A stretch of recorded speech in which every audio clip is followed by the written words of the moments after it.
Assalamualaikum everyone. Welcome to my channel নকশি বাহার। আসসালামু আলাইকুম। যারা গাছপ্রেমী, ঘরের মধ্যে সবুজের ছোঁয়া রাখতে ভালোবাসেন, তাদের অনেকের কাছেই লাকি বাম্বুটাও অনেক প্রিয়। আমারও খুব ইচ্ছা ছিল লাকি বাম্বু কেনার, তো খুব বেশি ভালো গাছ পাইনি, 3টা স্টিক পেয়েছিলাম। আমরা এটা ডেকোরেশনের জন্য কিছু সাদা পাথর নিয়েছি এবং সাথে কিছু রঙিন পাথর।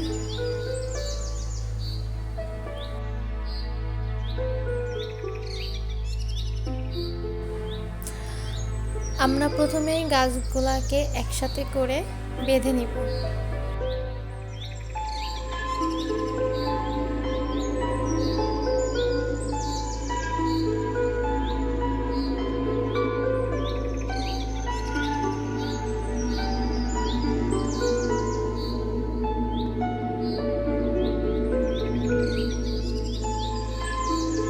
পাথর দেওয়ার পরে গাছটি রেখে পাথর দিয়ে সুন্দর করে সাজিয়ে নিব।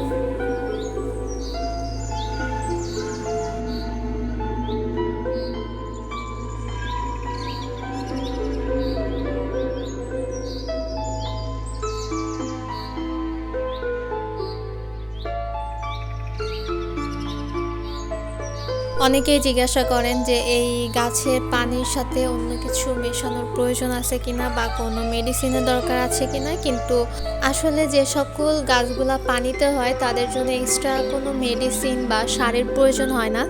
সাধারণত যদি পিউরিফাই ওয়াটার হয়ে থাকে তাহলে 15 দিনে একবার চেঞ্জ করলেই এনাফ। আর যদি যে সকল পানিতে অতিরিক্ত আর্সেনিক থাকে বা কলের পানি, ট্যাপের পানি, এই পানিগুলো দিলে সপ্তাহে একবার পানিটা চেঞ্জ করে দিলেই আপনার গাছটি সতেজ, সুন্দর এবং ভালো থাকবে।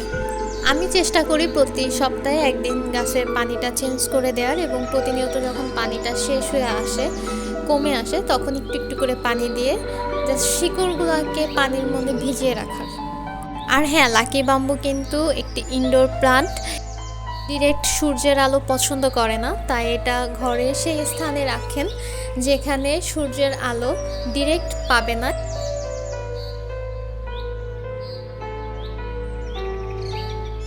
ধন্যবাদ সবাইকে। চলে আসবো পরবর্তী নতুন কোনো গাছ নিয়ে, নতুন কোনো ভিডিও নিয়ে। আল্লাহ হাফেজ।